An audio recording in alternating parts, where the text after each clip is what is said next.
Aleluia! Semana 4 do PET volume 2, nono ano. Vamos lá para a correção e o tema é Primeira Guerra Mundial. Atividade 1. As duas imagens abaixo retratam uma política no final do século XIX e início do século XX, que ficou conhecido como imperialismo afroasiático ou neocolonialismo. Observe as imagens, em seguida responda às questões. Aí nós temos aqui a primeira imagem. Nesta imagem, nós temos aqui uma pizza com o nome China, é a China, e o chinês ali atrás, louco do ódio, vendo que o seu território está sendo dividido entre potências europeias e Japão. Porque daqui para cá nós temos a Rainha Vitória da Inglaterra, a Alemanha, a Rússia, nós temos aqui a França, essa mulher aqui representa a França, e aqui o Japão.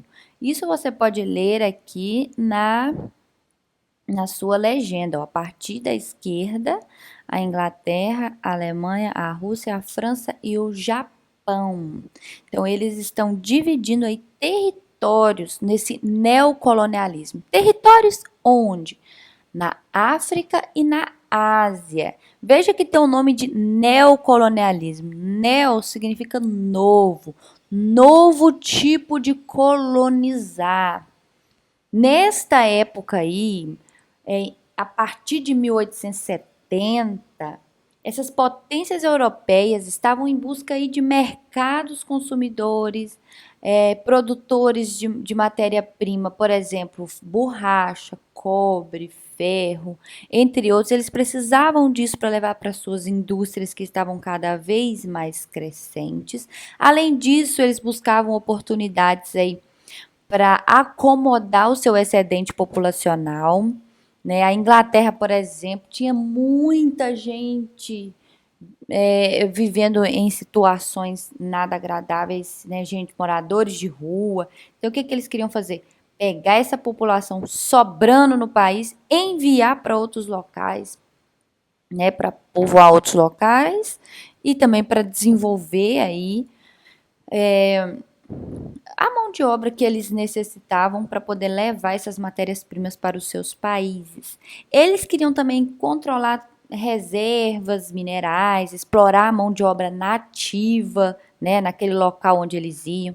Foi nessa época que surgiu o darwinismo social, que é aquela teoria, né, de que a raça branca era superior à raça negra, uma teoria super racista, né, que é baseada aí naquela teoria do Charles Darwin, né, que aquele que tem a melhor adaptação do ambiente sobrevive à natureza. Aqui, neste caso, né, eles falavam que a raça branca era melhor, mais evoluída e mais adaptada que a negra, que eles tinham uma missão civilizatória, que era levar o progresso, né, levar para esses povos atrasados a civilização, porque eles ainda viviam de forma aí tribal, de forma atrasada. Era uma completa insandice, loucura desse povo da época. E neste caso aqui, nós temos o mapa da África e temos aqui, ó, França, Espanha, Portugal, Itália, Alemanha, Grã-Bretanha, que aqui no caso é Inglaterra, né? Puxando o pedaço aqui, todo mundo, se eu não me engano, esse aqui é a Bulgária, não deu para eu ler direito, mas eu acho que é isso mesmo. Puxando aqui um pedaço do território. A princípio, eles se limitaram a ocupar a costa. Depois, eles começaram a dividir o interior da África. Inclusive, gente, eles não levaram em consideração nem a questão da divisão que os próprios africanos tinham entre as tribos que aqui viviam, né? Muitas tribos rivais tiveram que conviver com o território que os países escolheram juntos, né? Sem que tivessem escolha. Vamos seguindo aqui para as atividades, então. Caracterize o neocolonialismo. Aí eu coloquei novo tipo de colonização, que gerou uma disputa entre as potências europeias na busca pela expansão dos mercados por matéria-prima e levar a civilização aos países considerados tribais e atrasados. De acordo com as imagens, quais países europeus estavam envolvidos com a corrida imperialista na África e na Ásia? Grã-Bretanha. Grã-Bretanha é a região que abrange Inglaterra, País de Gales e Escócia. Mas se você tiver colocado somente Inglaterra, está correto também. A Alemanha, França e Rússia. Além de países europeus, qual outro país buscava novos territórios? O Japão. Quais os objetivos nortearam a política imperialista europeia? Quais pontos os países europeus usavam como justificativa para a prática do imperialismo? A busca pela expansão dos seus mercados por matéria-prima e a justificativa era levar a civilização aos países considerados tribais e atrasados, local para escoamento de excedente populacional. De que maneira o imperialismo afroasiático contribuiu para a eclosão da Primeira Guerra Mundial? A corrida imperialista por territórios e mercados gerou violentas rivalidades entre as potências europeias. Essas rivalidades foram fundamentais para a eclosão da Primeira Guerra. Além do imperialismo, liste outros pontos que motivaram o começo da Primeira Guerra Mundial. Eu coloquei 3 pontos aí. A rivalidade entre a Alemanha e a França pela região da Alsácia-Lorena. A Alemanha adotou uma política de expansão forçada com o objetivo de forçar a Grã-Bretanha a lhe ceder a maior parte da Ásia e da África. E a luta dos sérvios pela Grande Sérvia na região dos Balcãs. E o estopim foi o assassinato do herdeiro do trono austro-húngaro Franz Ferdinand ou Francisco Ferdinando. Atividade 2.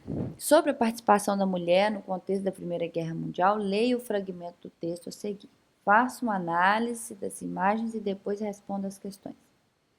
A Primeira Guerra Mundial trouxe uma grande mudança para as mulheres. Aí aqui neste texto vai dizer, né, que graças ao período conturbado da Primeira Guerra Mundial, que a mulher resolveu não, né? Por força do destino, teve que ocupar cargos que antes era só destinado aos homens e, graças a Deus, começou a sua emancipação, né? Uma fase da qual elas puderam provar do que eram capazes. Aí temos a imagem 1, a imagem 2, né, que são de mulheres trabalhando aqui em fábricas e aqui uma enfermeira cuidando de um paciente. Qual o assunto principal do texto? As mudanças na vida da mulher proporcionadas após a Primeira Guerra Mundial. Observe a imagem 1 e descreva o que está registrado nela. O foco não é as mulheres? Então tá lá, uma enfermeira cuidando de um paciente ferido. Observe a imagem 2 e comente o que você vê. Mulheres trabalhando numa fábrica de borracha, ajudando na fabricação de acessórios para máscara de gás. Em que ponto do texto as imagens se relacionam? Aí tem lá o trecho. Enquanto os homens estavam no combate das guerras, né, eu resumi com as minhas palavras. As mulheres estavam ocupando o papel deles nas fábricas e nas fazendas. Isso não é uma vírgula, é um ponto, tá? Após ler o texto e analisar as imagens, podemos afirmar que a guerra é uma prática exclusiva do homem? Não. As mulheres participaram ajudando na fabricação de utensílios, armamentos e cuidando dos feridos em guerra. Segundo o texto, qual o papel da mulher durante a Primeira Guerra Mundial? Passou a exercer funções que antes eram exclusivamente de rapazes. As imagens confirmam ou divergem o assunto do texto? Confirmam. Quais as atividades praticadas por mulheres durante a Primeira Guerra? Entre essas atividades, qual delas te chama mais atenção? Explique o motivo.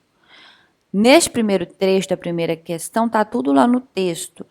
condutoras de bondes, garçonetes em cafés, funcionários dos correios, das distribuidoras de carvão, empregadas de banco ou professoras nas escolas masculinas, trabalhadoras agrícolas e funcionárias de fábricas. Esse trecho está todo lá no textinho, tá? E tá aqui, entre as atividades, qual delas te chama mais atenção? Então, para mim, né, é professora das escolas masculinas, mas você vai escolher qual que te chamou mais atenção e explicar o motivo. O meu motivo é, eu fico imaginando a reação dos homens em uma escola exclusiva para homens, tendo que estudar com uma mulher que eles consideravam inferior e incapaz. De que maneira esse momento contribuiu para fortalecer a luta da mulher por mais direitos e espaços na sociedade? Contribuiu na luta pela busca de maior espaço e participação na sociedade, na emancipação da mulher e mostrar que são capazes e inteligentes. Atividade 3. As guerras quase nunca trazem um vencedor. Porém, existem aqueles que, em meio ao conflito, conseguem evitar grandes perdas e se destacar à frente de seus adversários. A esses, oferecemos o título de vencedores. No contexto da Primeira Guerra Mundial, os principais derrotados estavam associados à Tríplice Aliança, como a Alemanha, o Império Austro-Húngaro e o Império Turco-Otomano. O que não nos permite dizer que os integrantes da Tríplice Entente também não sofreram consequências muito graves. Assim, todos os países europeus estavam envolvidos no conflito, sofreram perdas consideráveis durante o período da guerra. Analise a imagem e depois preencha o quadro, destacando as perdas e as consequências que a guerra trouxe para cada um dos países listados. E aqui está, né? Enterrando os mortos. Quando o canhão cala, a paz na terra, paz entre aspas aqui ainda, né? Escrito com S, né? Porque é óbvio, né? O canhão parou as mortes, né? E essa paz é uma paz relativa. Então, nós temos aí o país, a situação no final da guerra, se perdeu ou ganhou e as consequências. Óbvio que o espaço aí não dá para colocar muita coisa, então eu coloquei bem resumido.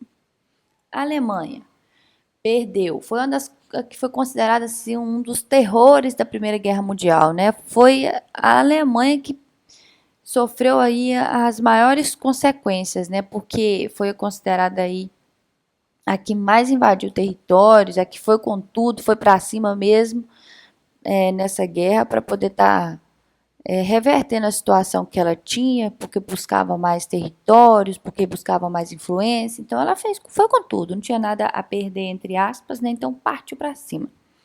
Então teve que assinar um tratado de Versalhes, pagar pesadas indenizações, perdeu territórios. Enfim, a Alemanha foi a que mais foi prejudicada aí após a Primeira Guerra Mundial. O Império Austro-Húngaro e o Império Turco-Otomano, os dois é do mesmo jeito, né? Perdeu e teve os seus territórios fragmentados, né? E formou-se outros países. Toda a região do Império Austro-Húngaro e Turco-Otomano foi formando vários países menores ali.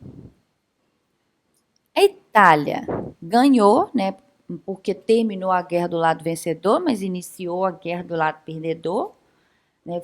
É a maior vira-casaca da história. Sempre começa do lado que está perdendo, depois vira para o lado que está ganhando.